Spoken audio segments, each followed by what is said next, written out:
Hello friends, இப்போ வந்து இன்றைக்கி புதன்கிழமை என்ன லஞ்ச் செய்யலாம்னு பார்க்கலாம். இப்போ வந்து நான் ஒரு குக்கரில் ஒரு 3 ஸ்பூன் அளவுக்கு எண்ணெய், கொஞ்சோண்டு சோம்பு போட்டு பொரிய விட்டுருக்கேன். இப்போ இதில் கொஞ்சம் பட்டை கிராம்பு போட்டுக்கலாம்.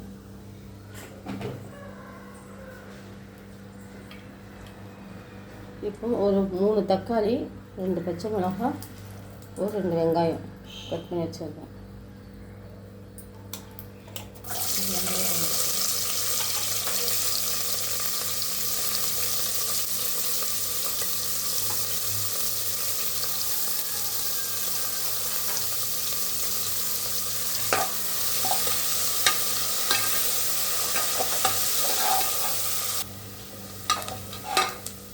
பாருங்கள், லேசாக வெங்காயம் வதங்கிடுச்சு.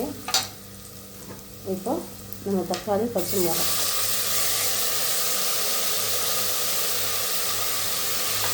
நான் வந்து ஒரு 200 கிராம் அரிசி தான் நான் எடுத்துருக்கேன். ஏன்னா ஸ்கூல் அரிசி மட்டும்தான்.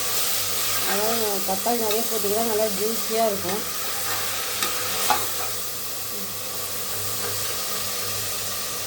நல்லா வதங்கணும். கொஞ்சம் வதங்க உப்பு போட்டுக்கலாம். ஒரு தக்காளி வெங்காயம்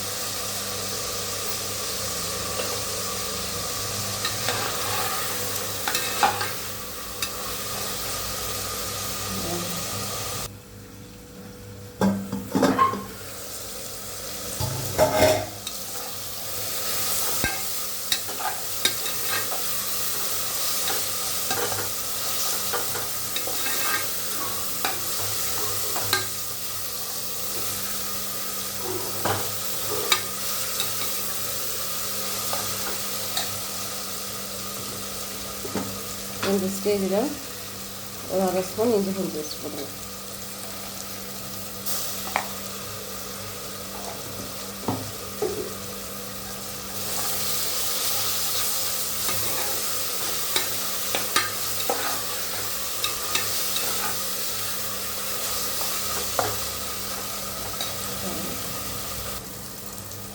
இதெல்லாம் எண்ணெய் பிடிச்சிருந்துச்சு. இப்போ நம்ம காரத்துக்கு தேவையான ஒரு 1/2 ஸ்பூன் பன்னீர் மிளகாத்தூள் போட்டுக்கலாம்.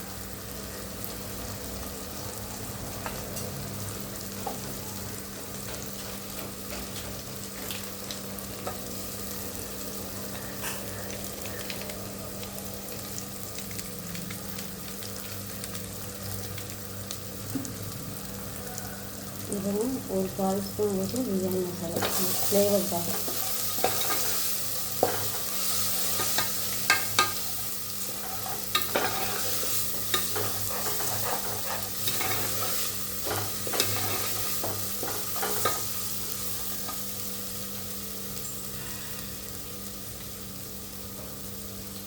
ஒரு ஸ்பூன் வந்து தயிர் ஊற்றிக்கலாம்.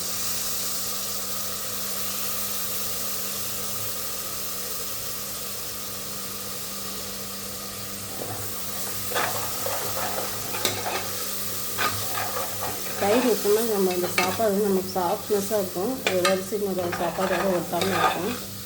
அதுக்காக நம்ம வந்து தயிர் போட்டுக்கலாம். அதுதான் ஃப்ரெண்ட்ஸ். இப்போ 1 கிளாஸ் அரிசிக்கு 2 கிளாஸ் தண்ணி ஊற்றிக்கலாம்.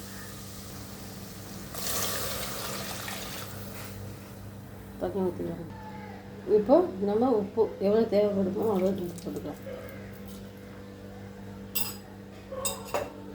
இப்போ தண்ணி கொதிக்கணும் ஃப்ரெண்ட்ஸ். இப்போ தண்ணி கொதிச்சிருச்சு. நம்ம அரிசி போட்டுக்கலாம்.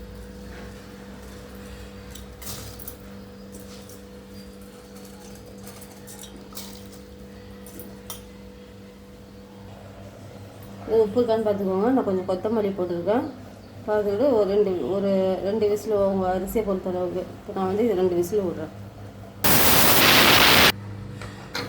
இப்போ விசில் அடங்கிடுச்சு. ஓப்பன்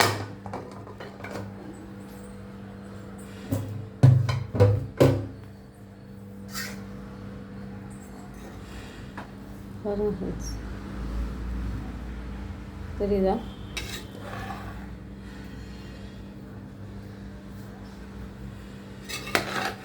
அவ்வளோதான், சிம்பிளான தக்காளி சாதம் ரெடி. நீங்களும் ட்ரை பண்ணுங்கள். ட்ரை பண்ணி கமெண்ட் பண்ணுங்கள், ஷேர் பண்ணுங்கள். மணலி மார்க்கெட் சேனலை சப்ஸ்கிரைப் பண்ணுங்கள். Thank you friends.